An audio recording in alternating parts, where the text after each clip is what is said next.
Hello everyone, welcome to Sci Ease.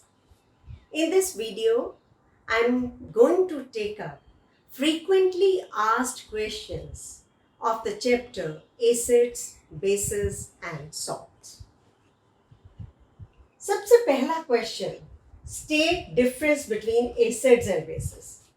मैंने जब lesson करवाया मैंने आपको बताए ये दोनों में difference which is very very important from examination point of view. Acids क्या होते हैं? Acid first difference, acids are sour in taste, bases are bitter in taste and soapy to touch.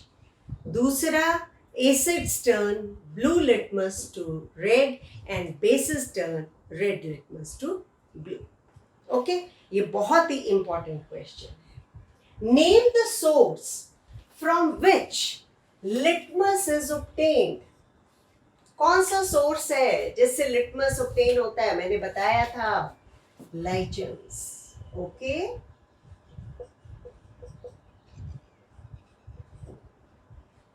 What is the use of the solution?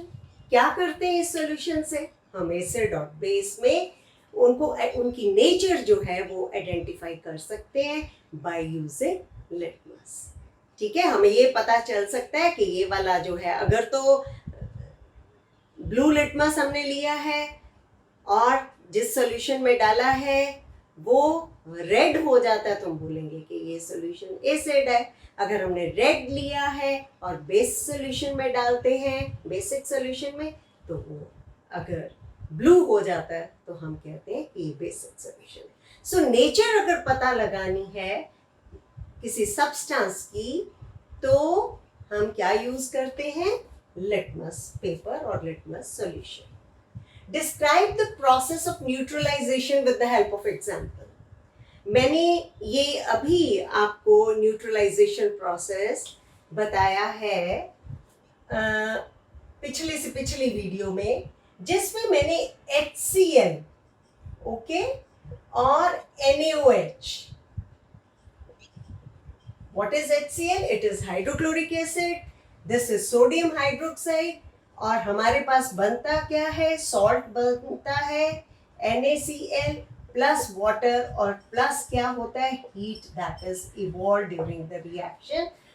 क्या कि यहाँ पे acid और base ने acid के सॉल्यूशन को न्यूट्रलाइज कर दिया। हमने दोनों को जब मिक्स किया तो सॉल्ट बना।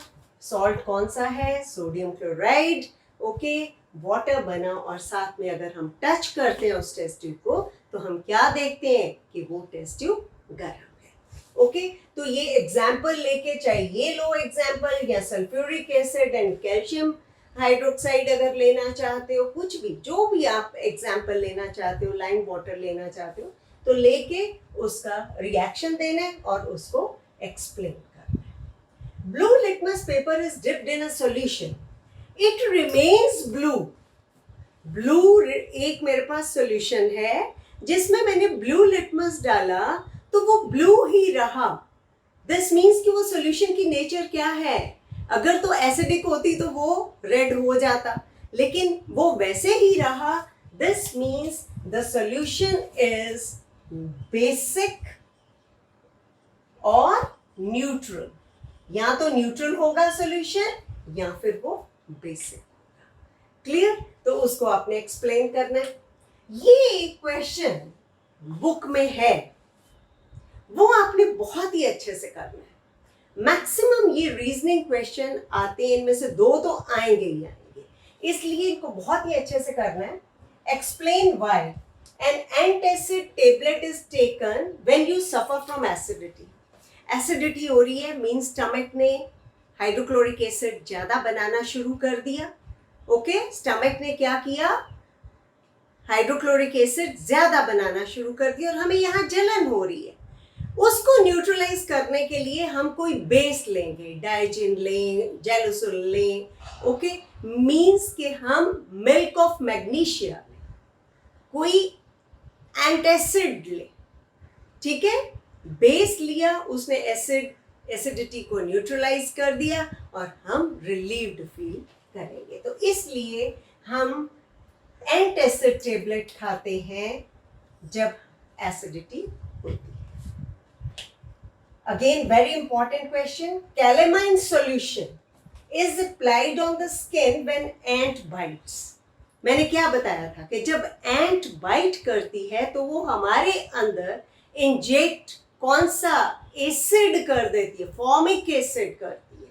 ओके, सो उसको न्यूट्रलाइज करने के लिए या तो हम बेकिंग सोडा लगाएं, लेकिन यहाँ पे क्या पूछा है, कैलेमाइन। ओके, तो कैलेमाइन क्या होता है, it is zinc carbonate, it's a base. So इसको लगाने से वो जो एंट का फॉर्मिक एसिड का इफेक्ट था जिसके कारण हमें दर्द हो रही थी या थोड़ी स्वेलिंग हो गई थी, वो न्यूट्रलाइज हो जाएगा and we will feel relieved. Okay, third, factory waste is neutralised before disposing it into water bodies.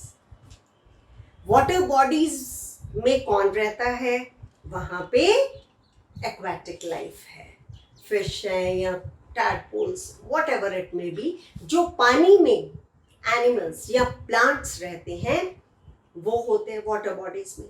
अब फैक्ट्री में से वो वाला वेस्ट जिसमें के एसिड है वो डल जाए उस पानी में, तो क्या होगा कि सारी जो वाटर बॉडी में जितने फिशेस या एक्वाटिक लाइफ है वो मर जाए। ठीक है, वो ना मरे, उनको कोई अफेक्ट ना हो, तो क्या किया जाता है कि फैक्ट्री वेस्ट को पहले ट्रीट किया जाता है किसी बेसिक सॉल्यूशन के साथ ताकि एसिड का इफेक्ट न्यूट्रलाइज हो जाए। Okay, before disposing it into the water bodies. So these 3 questions and all the questions that I have written on the board, they are very important. इसके अलावा book में आपकी ट्रू फॉल्स दिए हुए, ठीक है, ट्रू फॉल्स जो है वो स्टेटमेंट दी है। अगर आपने लेसन अच्छे से, सारी वीडियोस अच्छे से सुनी है तो आपको वो करने में कोई भी दिक्कत नहीं होगी, आपको सारे ट्रू फॉल्स आ जाएंगे। और इन केस आपको मल्टीपल चॉइस क्वेश्चंस भी आते हैं, क्योंकि मल्टीपल चॉइस क्वेश्चन मस्ट हो गए हैं, हर लेसन में से आएंगे। इस लेसन की एक्सरसाइज में एक ही मल्टीपल चॉइस क्वेश्चन दिया हुआ है, ठीक है, वो तो करना है, लेकिन उसके अलावा भी आपने लेसन को अच्छे से वीडियोस को सुनना है ताकि कुछ भी पूछा जाए तो आप उसमें एमसीक्यूज भी बिल्कुल ठीक करो। So with this my chapter acids, bases and salts, that is finished. I will come with some other chapter in my next video. Till then, thank you very much.